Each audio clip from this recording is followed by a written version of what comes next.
Boom, we are live. This is round 2 here today with Tushar from Persistence. We did this interview, I just looked it up like 9 months ago.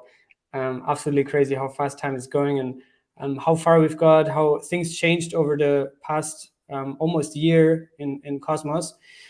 Before we start, chat, please let us know if everything works fine with the sound, with the audio. I had some issues a couple days ago, but I hope today it works. And yeah, I mean, first of all, Tushar, thanks for coming on. I really appreciate your time. You are insanely busy, but yeah, thanks for being here today. Thank you so much, man. And I didn't realize it's been 9 months as well. Yeah, time is absolutely flying. And before I forget this, as you guys know, I've also partnered with Persistence to also get more content out there, and also on Twitter and also on the Clips channel, because I think even for me a couple of weeks ago, it was a bit confusing what persistence eventually is and how pStake ties in and how liquid staking works and why it matters and all these kind of things. And later during the show, we'll also bring on Mikkel, who is leading the pStake side of things. But I think this interview, and then from here on, we'll see more and more content over the next few weeks, tutorials, videos to explain in simple terms and communicate the message. And for that, we have also launched a little landing page. So if you're watching right now, you can just click in the link in the description below, sign up here with your email address, and then you will be notified on the hottest and latest on Persistence, because there's quite a lot of cool things that are coming. Now we have that out of the way. Tushar, it's been 9 months. It's been a long time. Maybe you can give a little bit of context on, we don't have to go like in depth into all these things, but just a brief context on the origin story of Persistence, how it all started. What's your Cosmos journey? Like if you can give some, like paint an image for those people that are maybe new to Cosmos and haven't heard about you, but they've always seen around XPRT is always like everywhere. Like what is this thing about? So maybe share a little bit of backstory of Persistence and yourself. Yeah, so very quickly, and for folks who don't know me, my journey in crypto started very similar to how your journey at some level started. I started off with a podcast called Decrypt Asia, and very quickly joined as the first employee of a fund based out of Singapore, which was the crypto arm of a traditional venture capital fund called Golden Gate Ventures. But I wanted to be on the other side of the fence, to be a builder as opposed to being an investor. And that's essentially when Persistence was born. High level speaking, I had really good mentorship. So the CTO of Chorus One, Meher Roy, has been sort of a mentor to me in the industry, and he was the one who pointed me to proof of stake really, really early on. So projects like Cosmos, Tezos, Polkadot, Definity, and I'm talking about more like introducing these projects to me like in 2017, and kind of going deep down, not just from an investment perspective, but also in terms of getting involved in the community. High level speaking, was super bullish on proof of stake. Today seems like an obvious bet.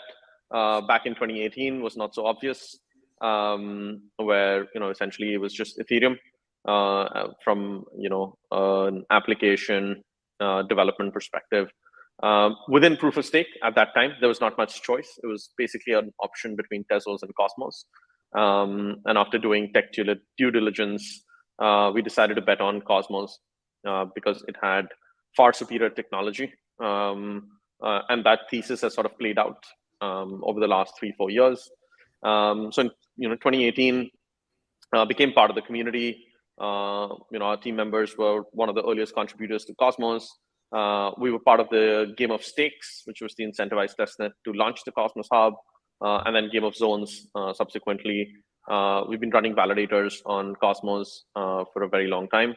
High level speaking, Persistence, and I know you've kind of mentioned this, and I think this has been a question for a lot of the community members as well.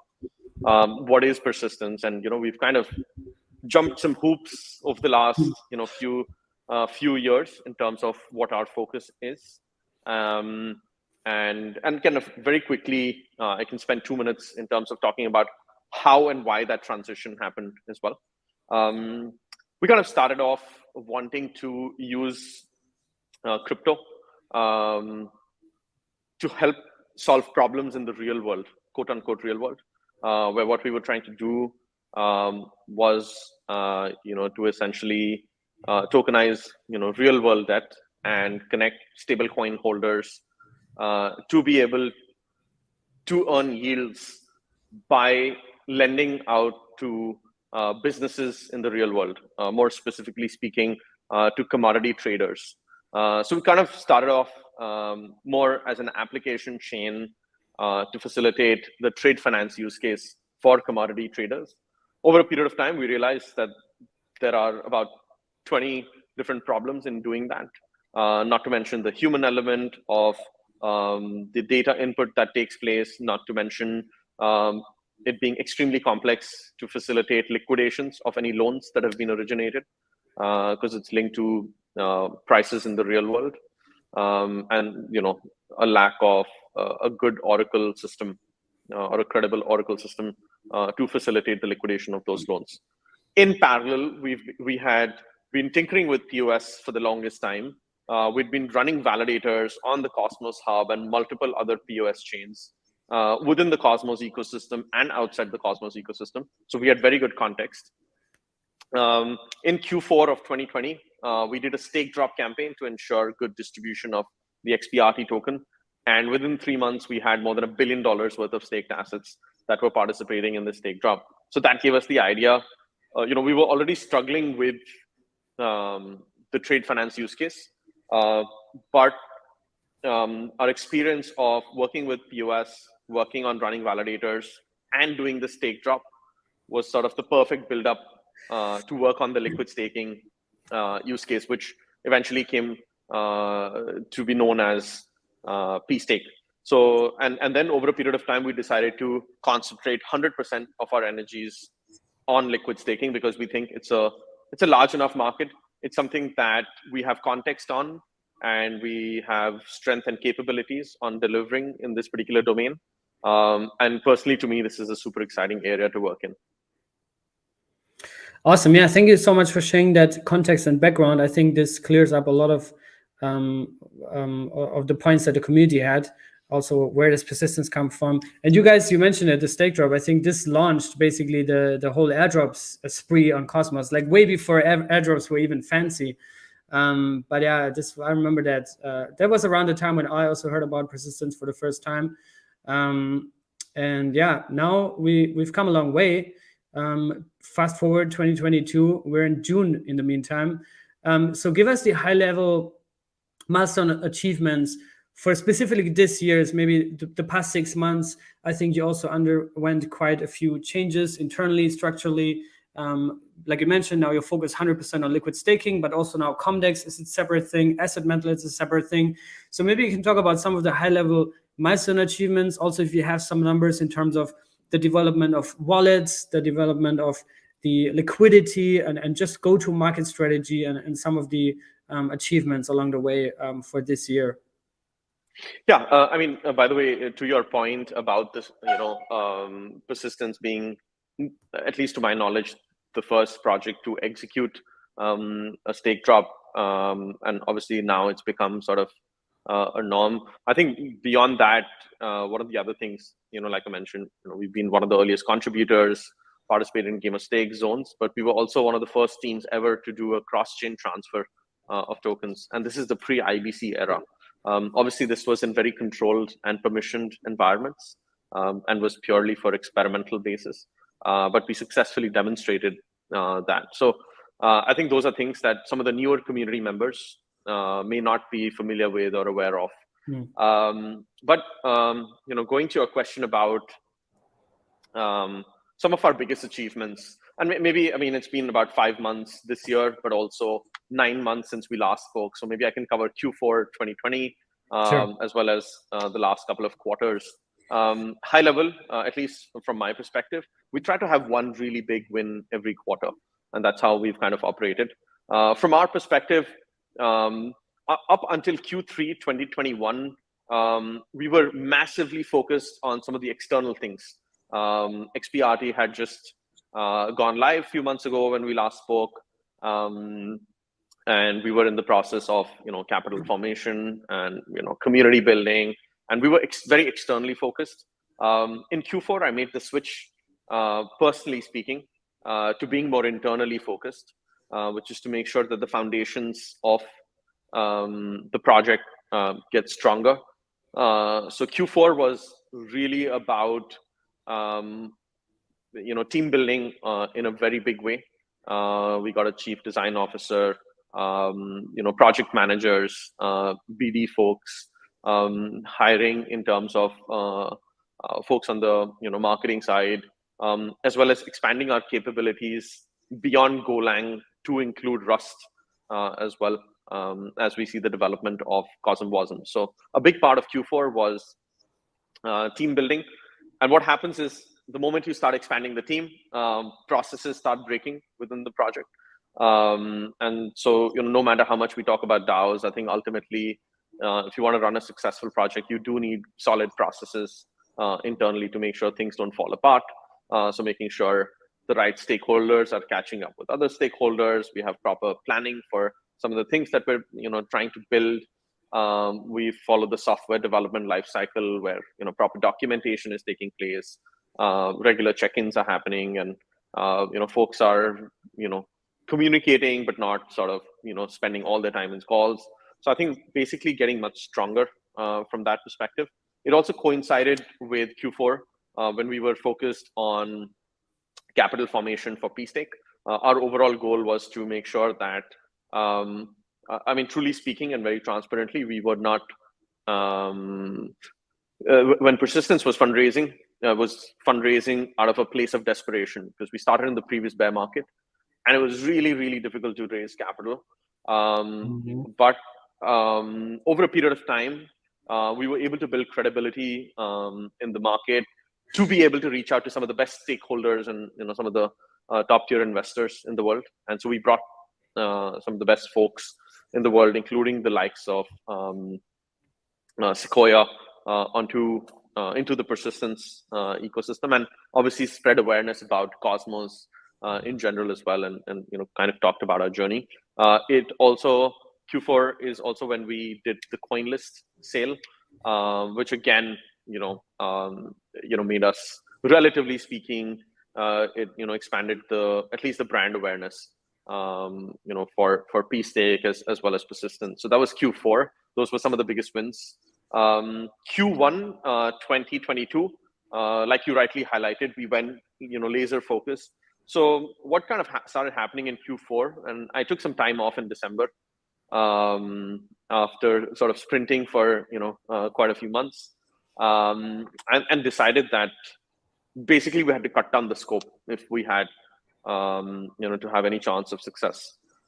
And naturally for me, the natural gravitation was towards liquid staking. I've been a huge fan of fixed income and POS in general, and that's something that I foresee working over a very long period of time. So we had gone through the spinning off of Comdex as an independent entity, independent team, independent office in Q4 2021. In Q1 2022, we decided to do that for Asset Mantle, which is the NFT project, which has an independent team, an independent roadmap, independent office, independent community. So that was a big transition. And in Q1, the other big thing we did was take pStake token to market, including the issuance. So pStake is an ERC20 coin, but using bridge.persistence.1, where we use Gravity Bridge in the background, you can bring pStake tokens over to the Persistence chain and hence take it to places like Osmosis through IBC. So pStake is the first token that exists on top of the Persistence chain. And then high level speaking, in Q2 we went live very recently with STK ETH. So Q1 we also did like a massive offsite again for team bonding, alignment. Things were just coming off COVID and things were just opening up.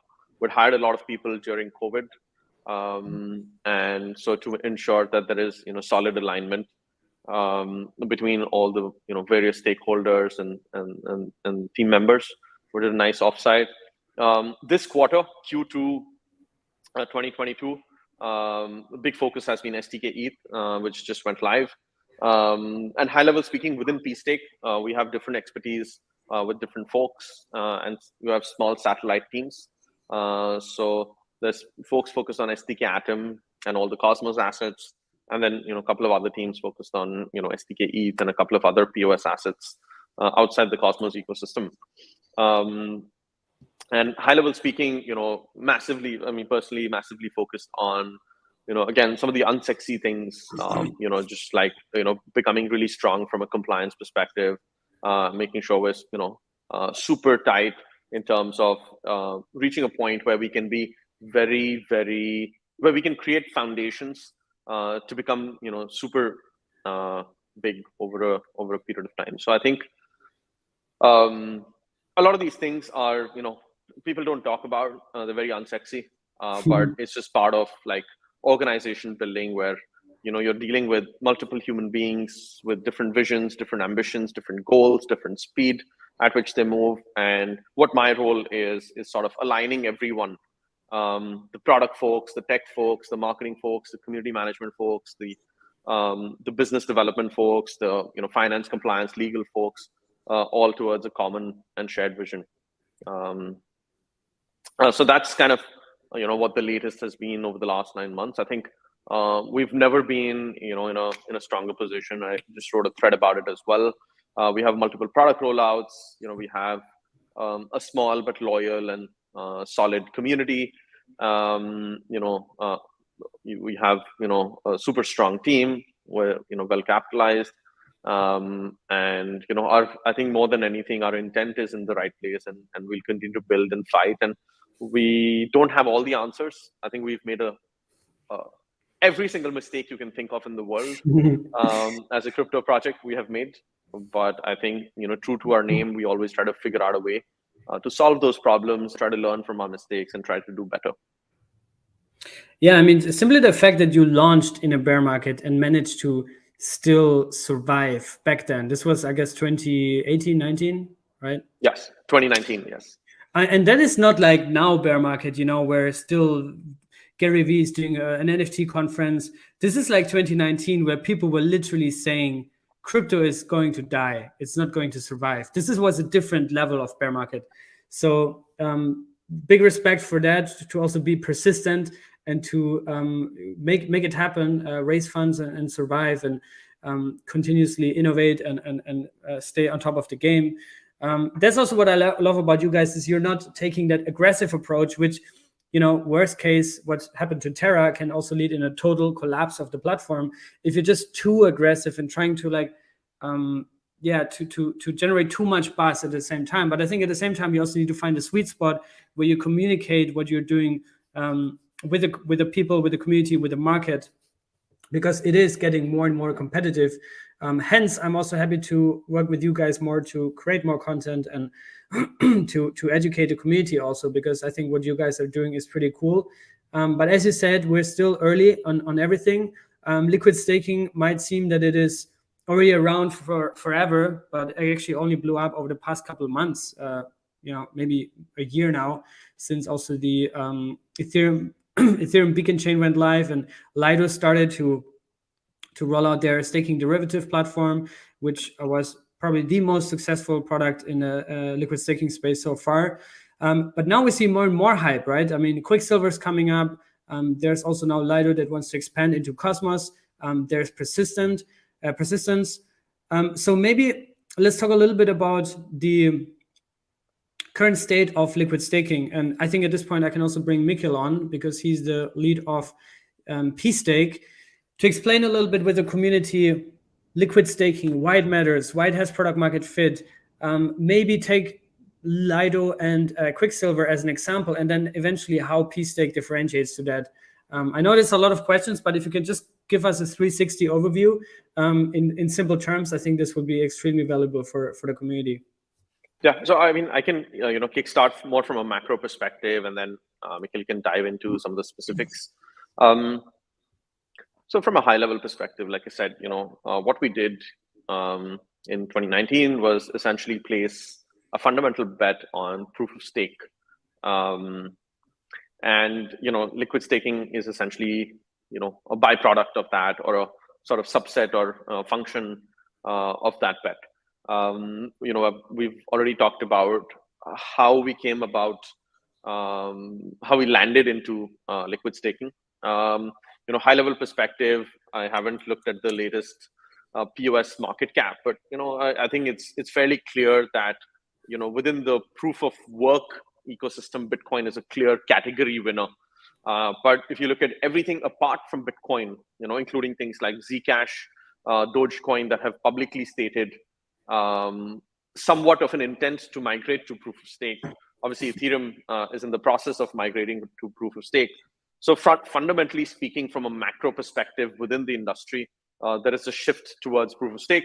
That's obviously guided by multiple things, including being environmentally friendly. And so that's macro. So high level speaking, the overall market cap, obviously the overall market cap of the entire industry is going down at the moment. But if we talk about as a function, as a percentage of the market cap, the proof of stake market cap is increasing.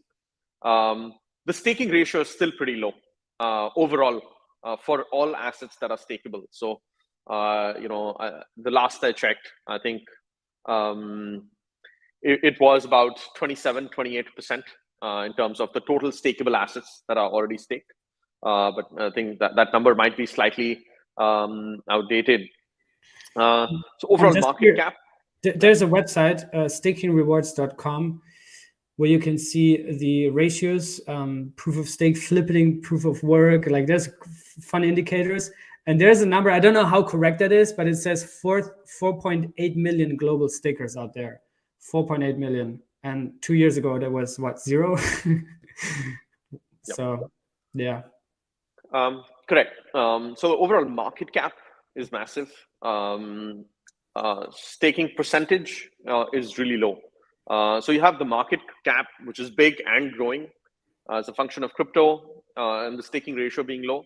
It basically, even if we capture a really small percentage of the market, we should be decently successful. It does seem like liquid staking has been there, forever, but still sort of, in its first innings. I think before the Terra blew up, and I haven't checked the latest, rankings of applications, from a TVL perspective, but Anchor, which was, kind of related to, liquid staked assets or being able to borrow, or at least the yield being generated from, the POS assets, and Lido were both in the top 5 in terms of the largest applications. So when you talk about product market fit, you can already see the amount of, and it's still early days. You can see the potential, that there is. So that's kind of high level speaking what our thought process was. What is pStake? Essentially, what we try to do is, very simply put, if you stake Atom today, or in the future, if you stake ETH today, you'll earn a nice yield, but essentially your asset becomes illiquid. You cannot use it for anything else. What pStake does is it issues you another asset, which is a representative asset, called STK Atom for Atom and STK ETH for ETH. This representative asset, it gives you returns. It's a yield-bearing asset, so it gives you returns from the underlying asset, but it's liquid in nature. So you can use this asset as collateral to borrow, stable coins. For some of the folks that dabble in derivatives, you can use this asset to sell covered calls on it to generate a yield. So essentially, whatever you can do with ETH or Atom, you'd be able to do it with STK Atom and STK ETH over a period of time without foregoing staking rewards. So in a nutshell, that's what pStake does. It's the first application built on top of persistence.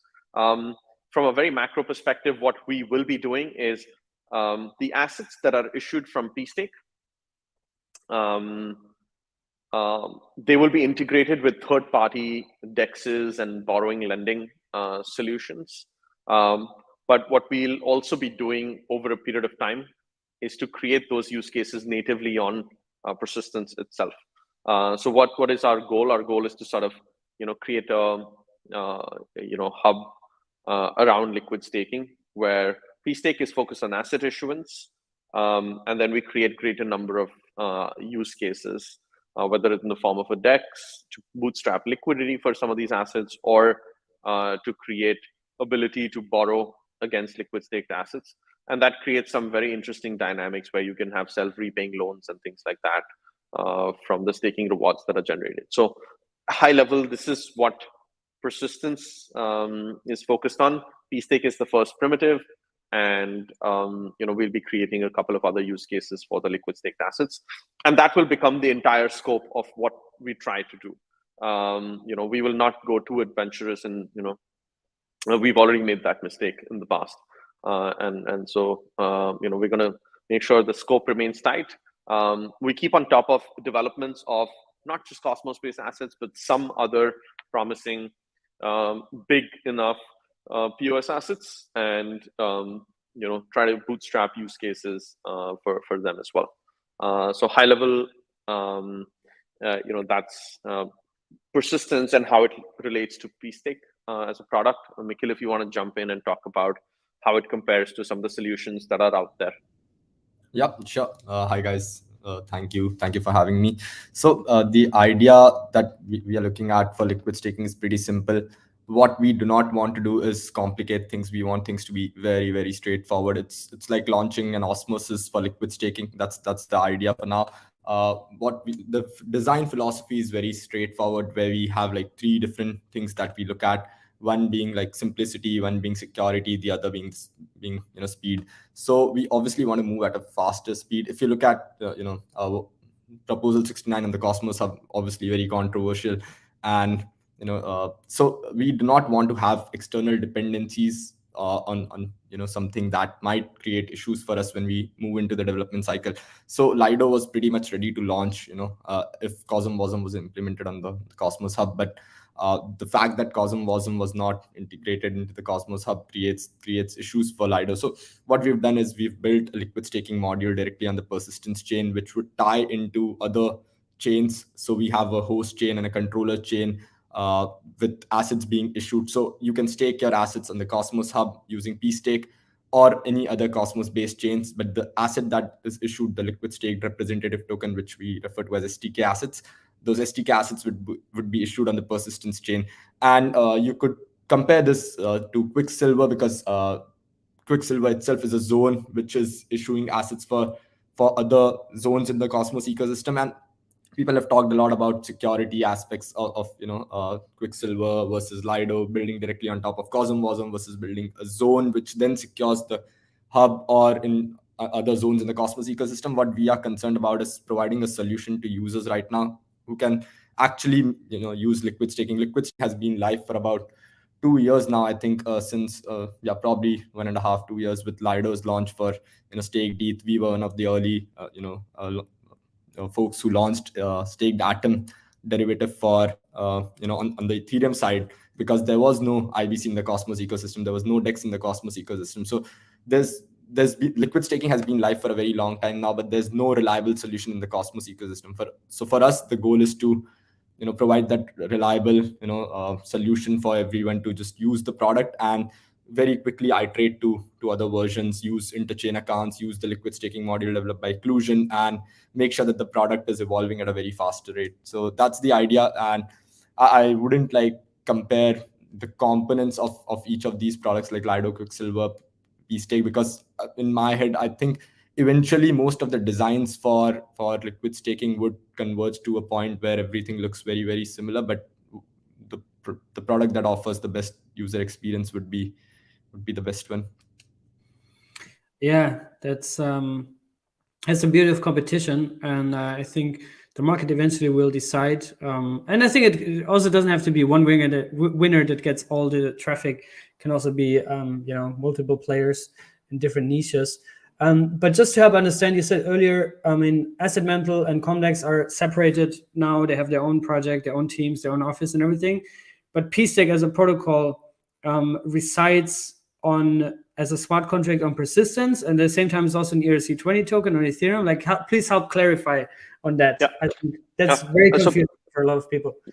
Yeah. So again, it's not very complex. So yes, Asset Mantle, Comdex, all separate.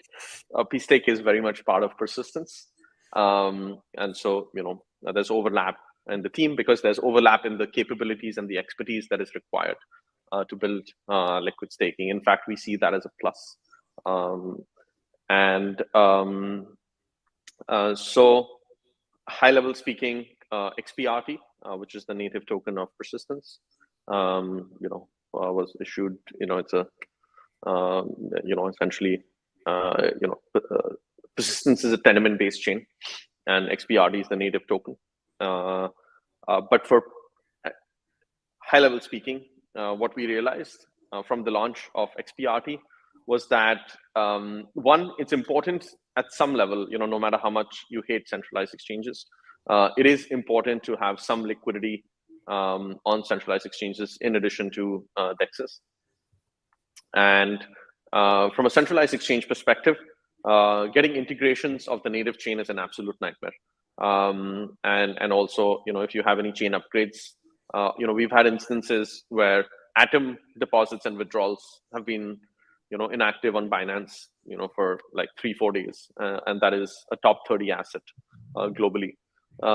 So, centralized exchanges are massively backed up. As a result, what we decided to do was that for pStake, pStake being the token of the application, pStake, and we can kind of go into the differences of the token utility for both XPRT and pStake and how the two are linked, to not have any complications with respect to integrations with centralized exchanges, and especially also because we were going with a platform like CoinList for our public sale. We decided to issue pStake as an ERC20 coin, and like I highlighted earlier, through bridge.persistence.1, where we use the tech by Gravity. You can essentially port over your ERC20 pStake coins onto persistence chain, and then supply liquidity onto Osmosis, and over a period of time we'll create other use cases for the pStake token. So it's not very complex. pStake today resides both as an ERC20 token as well as the first token on the persistence chain.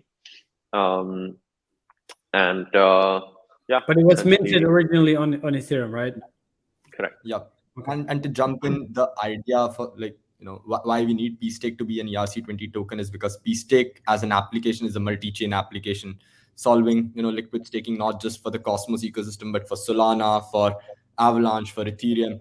And obviously, given the fact that there are not too many bridges between Cosmos and all these other chains, it makes life very difficult to take pStake onto Solana or, for example, Avalanche, and incentivize liquidity bootstrapping and those kinds of things. So it makes the life much easier being an ERC20 token. But obviously, with Cosmos ecosystem growing and the adoption growing for Cosmos, having pStake onto the persistence chain would, over a period of time, would make a lot more sense. I agree, yeah, and I think that is also the pivot that you guys are taking now. I mean, for me as a user, from a user perspective, I think you basically went through 3 stages here with the product development and the target audience for pStake. The first one, I think, was to get onto the Ethereum ecosystem, right? I remember in the early days there were also like incentivized pools on SushiSwap, and I think that was also like the first rollout of pStake. Then I think the pivot was towards Anchor and the Terra ecosystem. I think luckily there was not too much liquidity on there, but I think, I mean, essentially it would have been nice if this thing didn't collapse, but now that is off the table. So I think now you guys are really at a point where native issuance of SDK assets on the persistence chain and also driving liquidity, incentivizing liquidity on Cosmos native DEXs is really the way to go. Is that a fair summary of the journey and what you guys are focusing on right now? I can take that one actually. So it's not like we intended to go this way.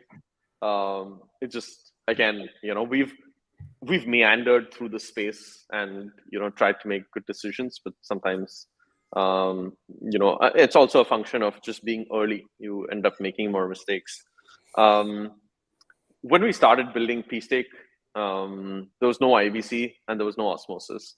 So the reason why we decided to issue STK Atom on the Ethereum side was because we didn't know how long it would take for IBC to go live, as well as how to bootstrap liquidity. If we issued STK Atom on persistence, and if there was no osmosis, there was no way to build liquidity, for STK Atom, and which beats the entire purpose of liquid staking. That's the reason why we decided to issue on, STK Atom and XPRT as ERC20 coins. Over a period of time, we were speaking to, the Terra team, and the opportunity to do bAtom came about. And we spent a huge amount of time, effort, energy, resources to get that integration done. And literally a few weeks after that integration was completed, and we had a little bit of TVL, things blew up. But like I said, thankfully, the overall community was safe, because there was not too much TVL. The whole point about issuing STK Atom, XPRT, and other Cosmos-based assets on persistence chain itself is nothing new for us. It's been there for a while. We're just working through the various complexities that exist of getting that implementation done. So the STK Atom XPRT on ERC20 has been live since September of last year. And basically very quickly after that, we realized that we needed to have STK Atom and XPRT on persistence chain itself. We're just working through the various kinks and the complexities and the edge cases of getting that implementation done. Do you want to add something to that, Mikkel, or? No, I think that's... Okay. I thought you were going to say something. No, so the thing is, right now, I'm a user. I go to app.pstake.finance. I see Cosmos-based assets, Cosmos, Atom, and XPRT persistence. And now I also see Ethereum ETH, right? And you can already convert your ETH into SDK ETH, and you can put them into a pool, I think, on Uniswap to earn additional yields. I think right now it's just through the swap fee. I don't know if there's already an incentive live yet. But talk about some of the very tangible use case, what this means for a user, and if you can throw in some numbers and some timelines, like what are some of the assets that are coming next to be liquefied through pStake, number one. And number two, what is the user flow? Like, why would I want to liquefy my staked asset besides just having a way to exit it without the unbonding periods? But what would be the yield opportunities that I have? And if there's some studies or some case studies of what we have right now, if you can share some yields, that would be really cool. Yeah, absolutely. So one of the things, so number one, you asked what assets are we working on. So we just launched STK ETH last week. We have STK Sol coming up. We are currently testing it out internally. It should go live on mainnet in the next couple of weeks. We have STK AVAX in the pipeline getting on testnet tomorrow. And we have STK Assets and Persistence, which is the entire Cosmos ecosystem assets, which is also the front-end integration is ongoing right now. So we are pretty close to taking that to testnet as well. So all these things are like literally moving in parallel at this stage, and we just have to prioritize which one we can take to markets. But and on top of that, we are also working on STK BNB. So those are all the assets that we are working on right now. In terms of why using liquid staking, so obviously, having liquidity of your staked assets is important, but if you look at the numbers that that you see with Lido's ST ETH, it gives you a very, very strong understanding of what you can do with liquid staking.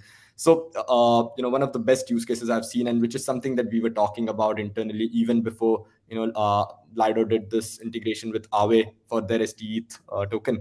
So what they did was they introduced something called leveraged liquid staking, which allows you to basically mint ST ETH from your ETH, take it to Aave and collateralize that and borrow ETH against it at a very high LTV, and then you keep looping it in. So essentially, instead of earning staking rewards for like for earning like 4.5% staking rewards on your ETH, you're now earning like 6%, 7%, or could be more.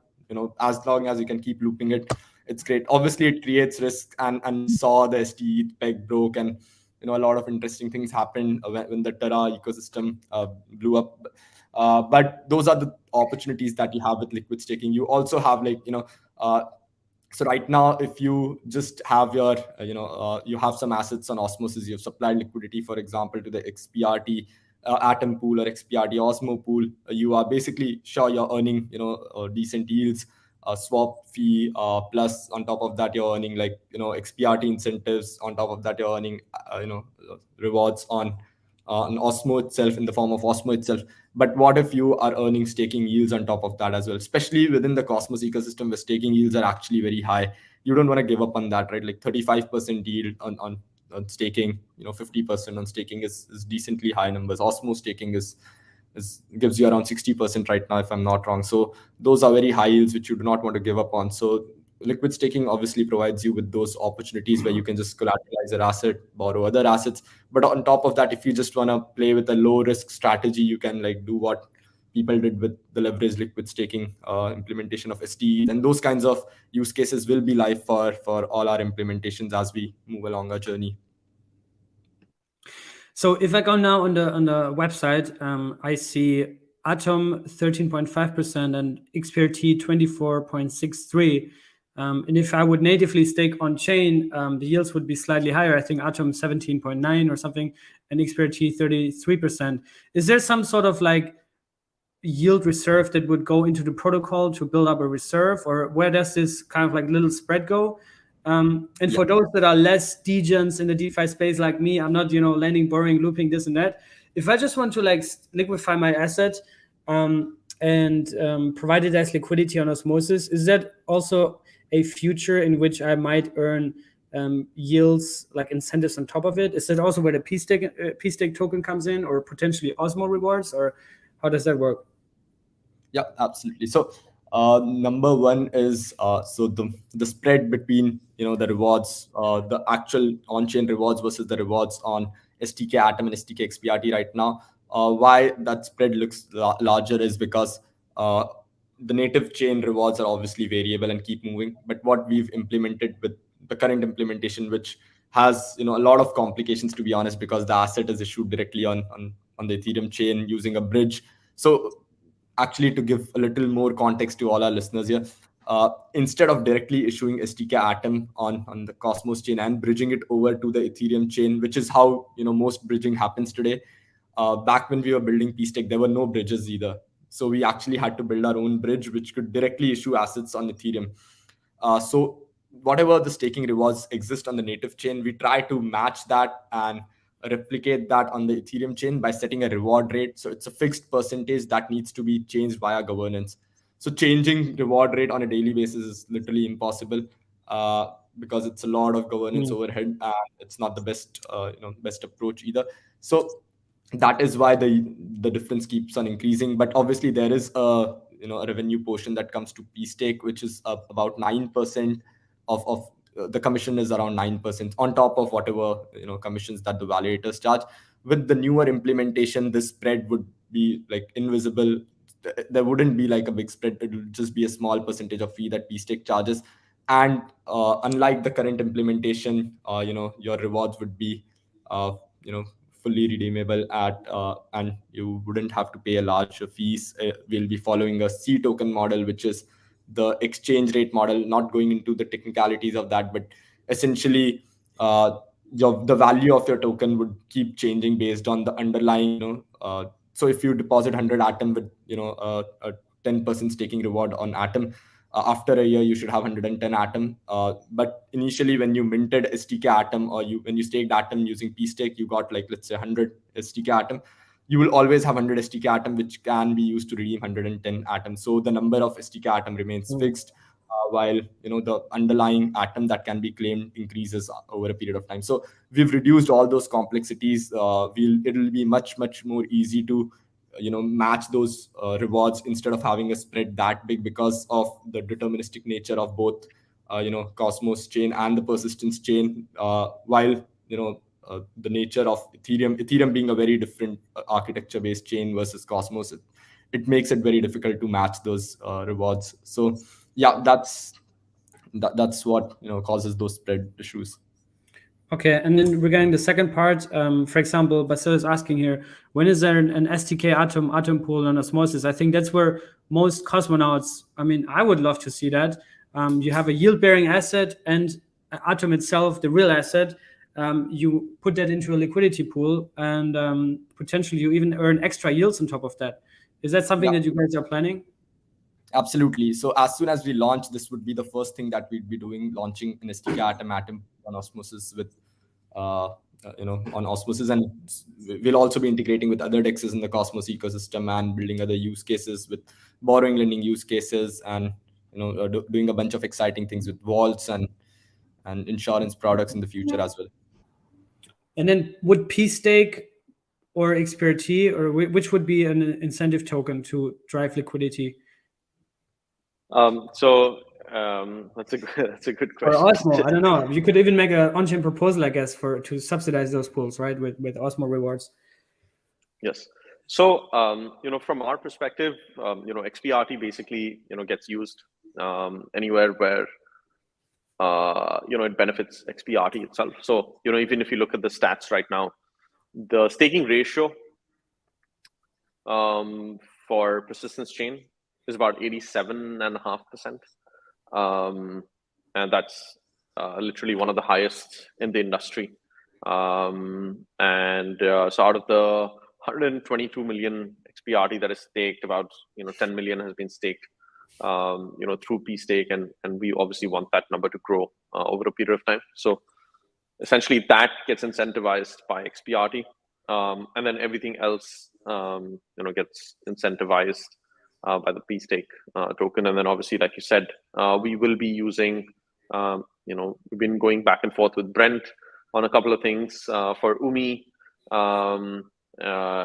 Osmosis, for Osmo incentivization. So we'll try to make sure that all of the integrations, for the liquid staked assets, it ends up in as many places as possible, and end users on as much incentive as possible. High level speaking, what I do want to highlight here is that again, it's kind of slightly frowned upon, but also we want to be strategic. Having tokens is essentially having like a budget to incentivize certain things, and you want to be really strategic in terms of the timing of using those incentives. I think if you look at the non Web3 startups, which raise venture capital, you essentially want as much bang for your buck as possible. So we will be strategic in terms of how, and essentially I think that should be viewed as a positive thing, because we can play across very long periods of time and across cycles to try and drive adoption of liquid staking by being super strategic of when to go aggressive, and when to take a step back, and that kind of ties into some of the other things that you highlighted in terms of actually not going very aggressive, but sort of growing sustainably, but over a very long period of time, which high level speaking, I think, that we have learned from, the Terra implosion, so to speak, where it's much better to chase sort of a decent amount of growth over a very long period of time, as opposed to like a quick, boom and bust. Are there also plans to potentially have your own your own DEX, your own like liquid staking asset DEX or something like that? That's correct. So we want to do as many third-party integrations as possible to build liquidity for the SDK assets. And what we also want to do is, have those be in a position where we work with certain stakeholders. It's actually at some level kind of like what Sunny mentioned, right? Like his vision of osmosis, which is a specialized layer one, which has sort of very high quality teams building on osmosis. I think what we're trying to do is something very similar as well, where we know that we can't build everything, right? And persistence pStake is already kind of interlinked. What we want to do is work with very high quality teams, and we are on the process of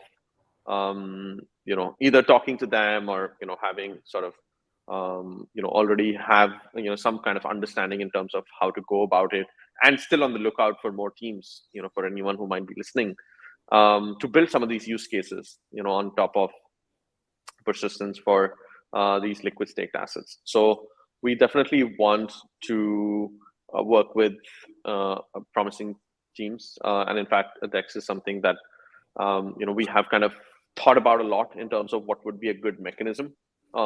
Specific, what would be different about this is specific to STK assets. Now the thing about what most people don't think about is that a yield bearing asset's value is increasing in perpetuity. What that also means is that you have impermanent loss in perpetuity, and that's something that most people don't think about. So keeping all those things in mind, like how do you mitigate the impermanent loss or this perpetual impermanent loss that is created, and especially for, like, let's say an asset like STK Osmo, which has very high inflation, the impermanent loss could be very significant. And so these are things that we're kind of thinking about and trying to see how do we create mechanisms for building liquidity on a DEX for these liquid staked assets that are yield bearing in nature. So those are the kinds of problems that we're kind of thinking about on the side, and trying to work with the right stakeholders to implement some of these solutions. Awesome. Yeah, we're getting more and more viewers here. We are almost at 60. I feel like we're just getting warmed up here, but we're almost at 1 hour. But I think there's still some topics to cover, so I hope we're not going. No, absolutely. Let's do it, man. Another thing that also I see in the comments, Basil also alluded to, as a cosmonaut, we want to see Cosmos assets, right? And now earlier you mentioned SKE just went live, and next up is Solana and then Avalanche. Is that because those are more conservative assets and you also might want to maybe tap into their community, bring them over to Cosmos, or what's the reasoning behind focusing on those assets? It's a very good question. And if we take a step back and think about the philosophy of Cosmos, the most beautiful thing about the philosophy of Cosmos is that it's not tribal, right? You are essentially, driving the vision, and the thought process of Cosmos is basically driving a multi-chain, ecosystem, and driving interoperability between different ecosystems. So from that perspective, the whole point of we're building things outside the Cosmos ecosystem, and that's why we need to justify to cosmonauts. I think if we go back to the philosophy of Cosmos, we're actually sticking to the philosophy of Cosmos even more by trying to be as inclusive as possible, and trying to work on multiple assets that may interoperate in the future with Cosmos. So from that perspective, do we want to do we have skin in the game in Atom? Yes, absolutely. Do we want to see Atom succeed? Absolutely. Do we want to see other, even if you look at something we've not spoken about, is if you look at Audit One, which is a validator that we run, it's one of the largest validators on a lot of Cosmos chains. And now, getting pretty decently big on Osmosis as well. I think we're top 5 now. So from that perspective, we're heavily invested in the Cosmos ecosystem, and we want to see it win. We also want to capture as much TVL as possible, and some of that TVL does exist outside the Cosmos ecosystem. So from our perspective, like I said, if we take a step back, our fundamental principles since we started building have been the same. We've obviously built different things, and some of our theses have been correct, some of our theses have been wrong. But the basic principles of betting on, proof of stake, betting on interoperability, not being tribalistic about, we're not even tribalistic about persistence itself, right? Like, I do think that there's huge amount of merit in the app chain model, and that for certain use cases, it does make sense to, launch a new, chain altogether. And so from that perspective, we don't want to, drive the tribalistic or the maximalist view altogether. We think multiple assets, multiple chains can coexist. We want to see the maximum amount of upside for XPRT holders and stakers. XPRT at the end remains at the absolute center of everything that we do. So whether that is pStake, whether we try to build liquidity for some of the assets that are issued through pStake, whether we try to build borrowing, lending, ultimately, what is our North Star? Our North Star is keeping XPRT at the absolute center. Everything else, it's kind of similar to Ethereum, right? Like, people don't ask, like the Solana founders, why do you have other applications or why do you have other tokens? People don't ask, the Ethereum guys, why do you have so many applications and tokens being issued? From our perspective, it's great that we have multiple applications, we have multiple those applications having tokens. And then we have massive amount of assets. How are pStake and XPRT linked? The asset issuance of STK Atom and XPRT through pStake is happening on the persistence chain. So if we talk about what are the key performance indicators or key metrics that get tracked, for which kind of determine the success of any layer one. So number one, TVL. So as pStake has more assets on it, it benefits persistence. As pStake has more assets on it and more users, the number of transactions, increase. Both normal transactions as well as IBC transactions, where we've been lagging a little bit, truly speaking, and where there needs to be huge amount of improvement for persistence. So essentially, the incentives between the application layer, which is pStake, and the consensus layer, which is persistence, are heavily aligned. The only difference is that if we look at it in the industry, a lot of teams focus on either exclusively the protocol layer or exclusively the application layer. In our case, we've kind of vertically integrated all the way, where we run validators as well. We look after the consensus layer as well, which is persistence, and we look at the application layer as well. So anything to do with staking and liquid staking is sort of vertically integrated. And that, we think, helps our development team to have greater capabilities and expertise. It helps our marketing and business development and research team to go through governance proposals, in depth for various chains to bring some best practices into persistence. So, and high level, again, the same principle of not having a zero-sum game mindset has helped us, quite a bit. Where, like tomorrow Quicksilver launches, we want to be a validator there and want to contribute there as well. And obviously, there will be some elements where we'll be competing as well. So, high level speaking, I think the industry is still in a stage where it's sort of collaborative but competitive as well. But over a period of time, obviously, we'll see more competition. But truly speaking, from a liquid staking perspective, it makes a lot of sense for there to be multiple liquid staking solutions. Otherwise, you create all sorts of other problems for the underlying protocol, where you have one liquid staking solution fail and suddenly it's bringing down the underlying protocol itself, which obviously is not ideal. Plus, it also means that for those guys that love Ethereum as much as they love Atom, for example, they would now have a staked representation of ETH, which is yield bearing. I think it's 4-point-something%.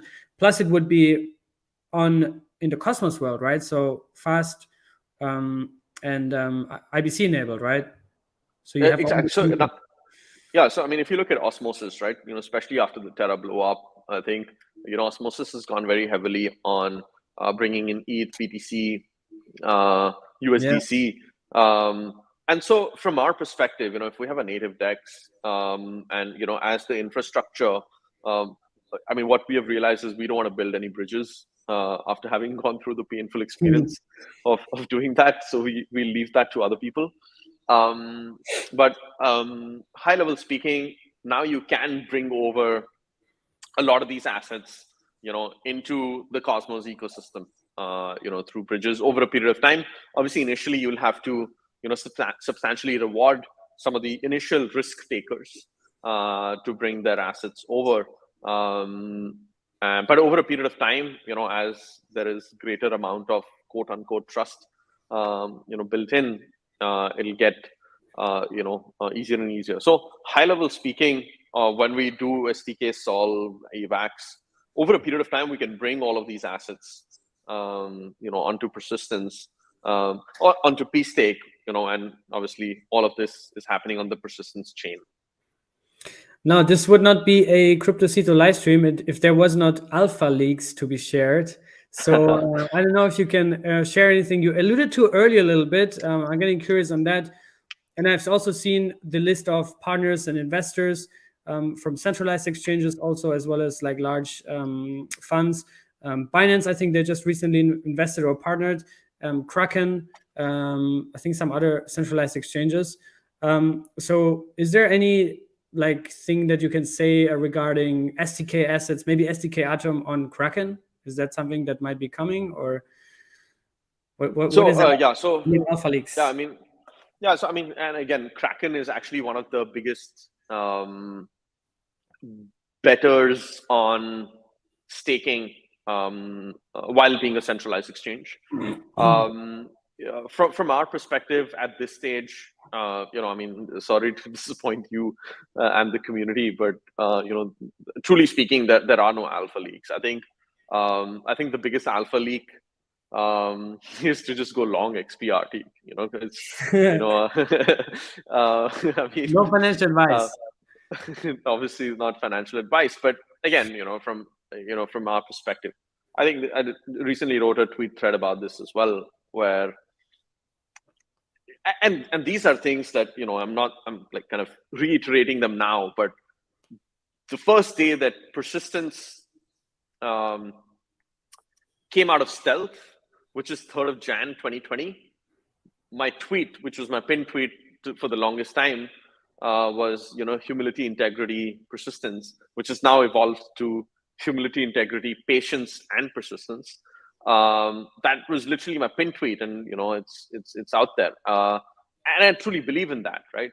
You talk about, and especially in crypto, we're all young, most of us, and and everyone wants to have get rich quick, or make some money and then leave the industry. For me, this is my 5th year in crypto.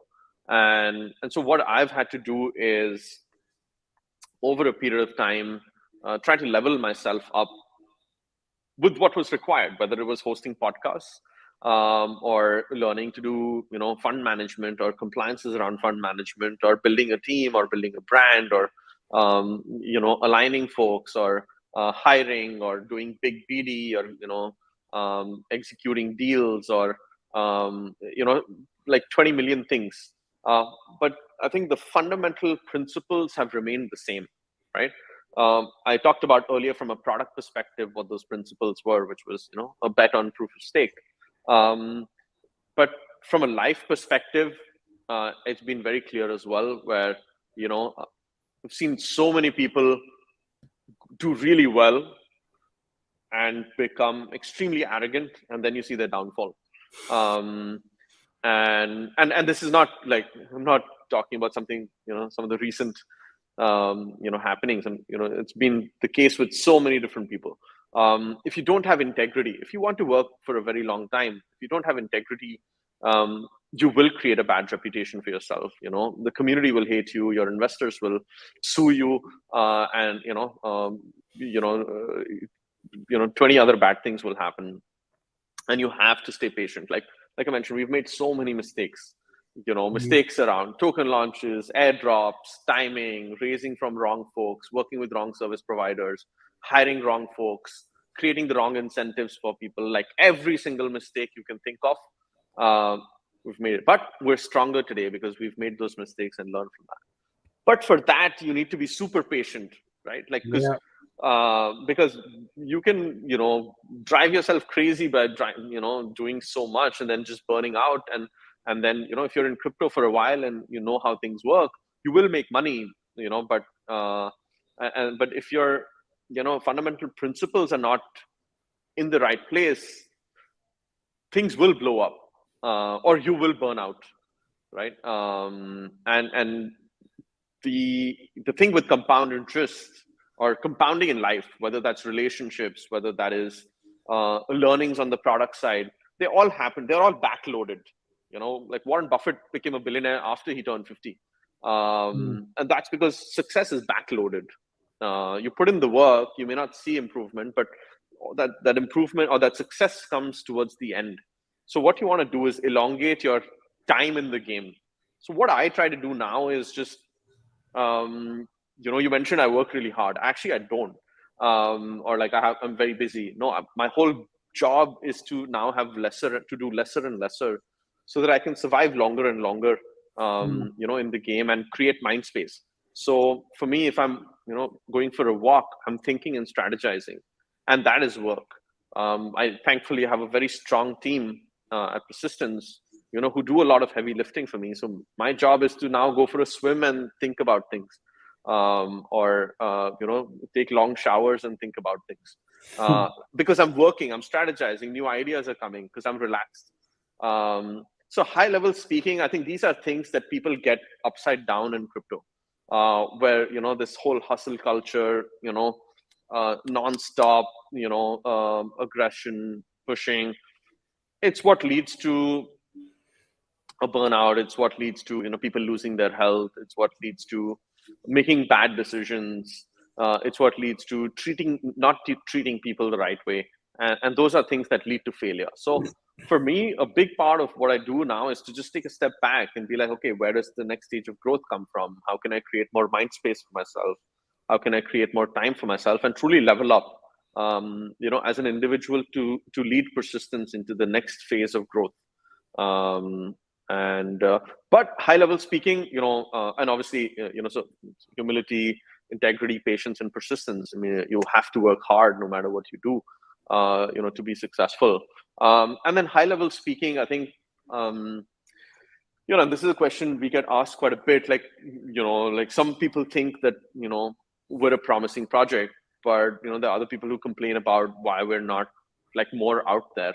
And that's almost sort of by design, right? Like we want to make sure that our community grows organically, our market cap grows organically, as there is greater traction and is alignment with the foundations of the team getting stronger.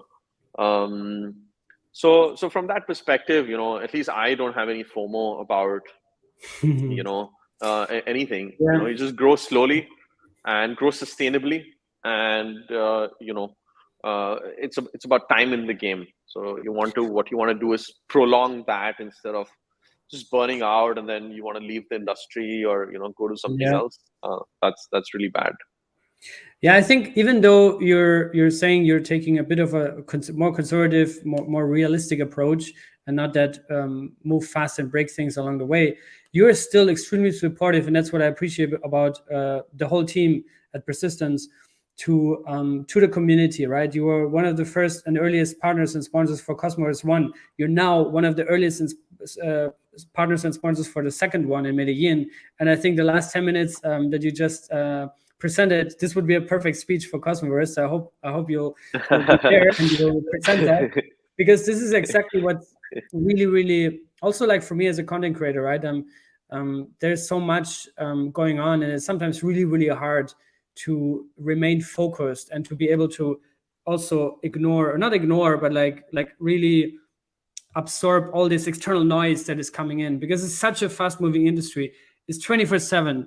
It's never down, right? And this is also like, even though we love it, and you can trade crypto on a weekend, on a Saturday night while stocks market are closed, it's still it's like present all the time. And I think this is also, like you mentioned, for mental health and personal well-being and all these kind of things, a massive downside that a lot of people can't cope with. including myself sometimes. You know, I'm when you ask me like how much do you work right now, I would say, yeah, not too much, you know, normal. But then if I look in the evening now, I'm looking at time, it's 5:30 already, and since I opened my eyes this morning, I'm just doing crypto all day. So you can get really lost and sucked into that industry, but at the same time, I also love it. And I think we're building really cool stuff, and we're at the beginning of something huge. If we just, you know, had less tribalism in the entire crypto space and more collaboration, like we said earlier, out cooperating the competition is a slogan that Gregory Landua from Region really ingrained in me, and I love that philosophy. That's what I love about Cosmos and everything. So yeah, anyways, for those that want to subscribe for the latest alpha, we made a link here, so you can drop your email address, and then once there's alpha leaks to share, you'll be first to notice, because I think there's a lot of cool things coming up that you guys are building. And again, even though you're not really aggressive in the spotlight all the time, you're still extremely supportive to everything and everyone in the space. So I really appreciate that. As we're coming to an end, one question that I get a lot, and that I also saw in the chat throughout the stream, is the value accrual for XPRT and the whole role of it. And I know during the stream we already touched upon some of the points, but maybe to summarize, what is the role of XPRT in that whole liquid staking product that you guys have? And maybe does it also expand towards other projects within the persistence ecosystem, such as Comdex or Asset Mantle? Maybe you can expand on that, and then maybe we can do some questions and then wrap it up. Yep.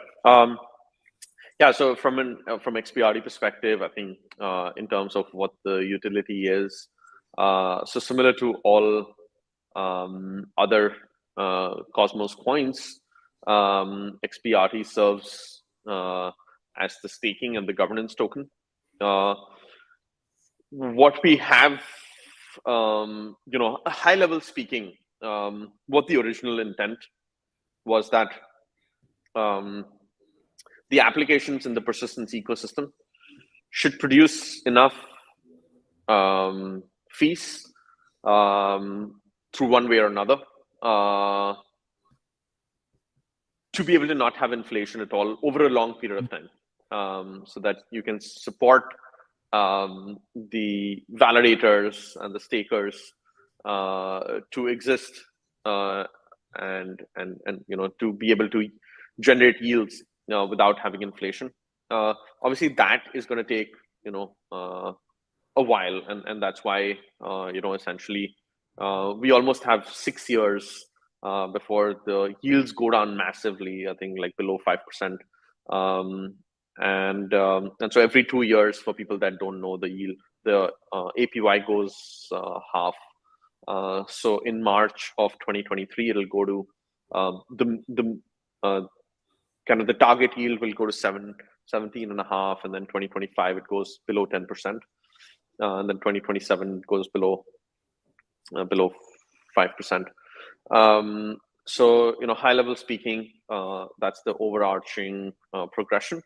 And I think I kind of high level touched upon it as well.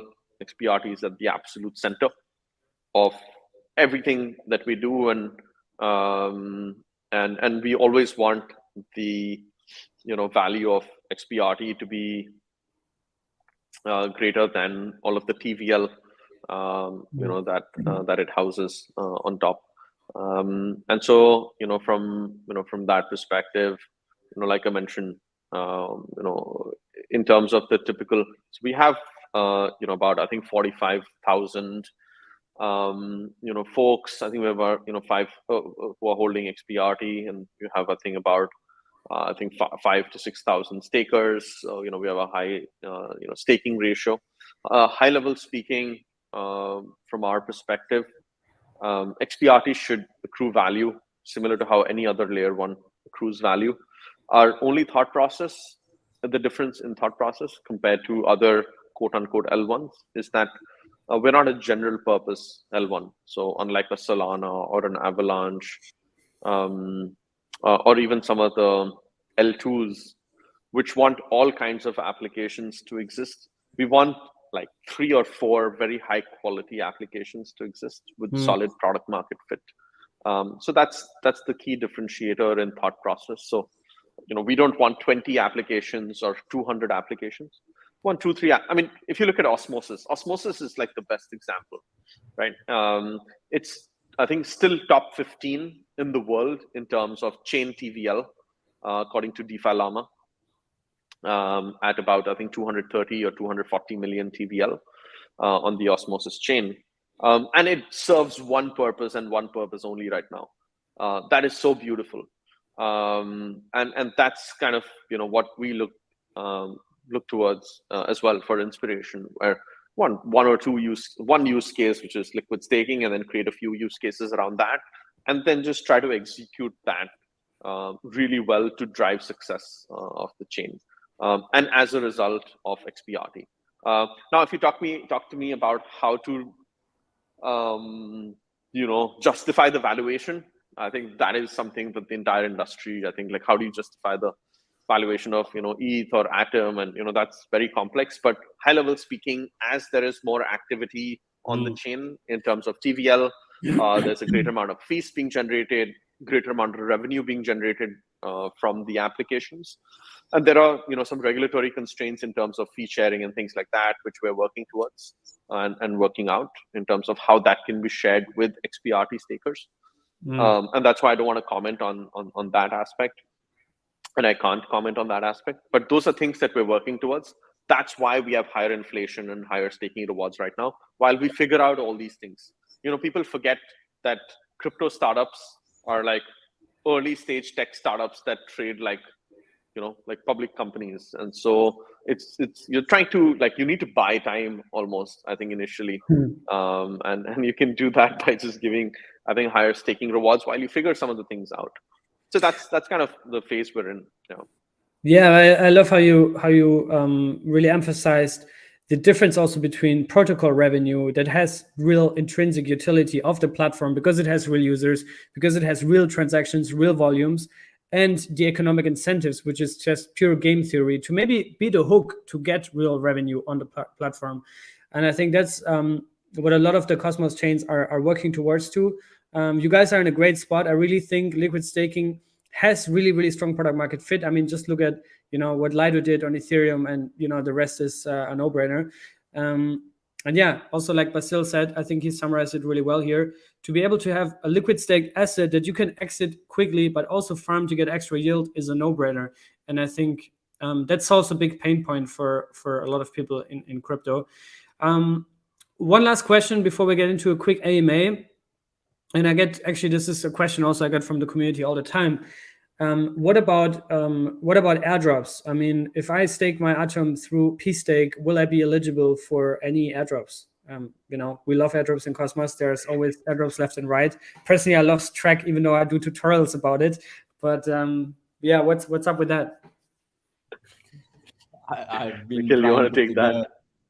Yeah, I've been trying to figure out a solution to this for the longest time. So based on, like, if you look at any implementation of a liquid staking protocol, it would be almost like next to impossible to distribute staking rewards for, like, staking Atom, because everything is aggregated into one wallet, one module, one account. And that's where the whale caps come in and just wreck the plan. So we would have to potentially, like, speak to projects and make sure that they distribute their tokens to even more advanced stakers than basically liquid staking is sort of staking 2.0, and having those kinds of users. Why do projects airdrop tokens, right, to get people onboarded to the platform and use their products? So having people who hold STK Atom rather than, like, just Atom stakers would be an even better solution for projects that do airdrops. So from our perspective, we want to encourage projects that are doing airdrops for Atom stakers and all to reach out, and we can figure out everything. We can provide data sets for, like, any sort of airdrop that you're looking at. But that is something that we don't have, like, a concrete solution to as of now, from an algorithm standpoint. Obviously it can be done in an off-chain manner, but yeah, have to figure out a solution. But it's quite a tough one, to be honest. And if somebody has a solution to that, would be great to chat with you and and get to the bottom of that. Yeah. Awesome. Yeah. I think there's still a lot that's coming on your side, but also in the broader Cosmos ecosystem, airdrops all the time. Tushar or Mikhail, I don't know if you want to browse through the comments in the chat. I think I just browsed through. We covered all of these things.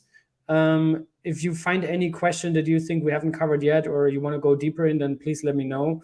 Other than that, I see also people saying that they're pretty happy here. DJ, been an investor in XPRT since early 2021. Really excited for Cosmos SDK liquid staking at some point. Cryptocito, enjoyed seeing you at East Denver.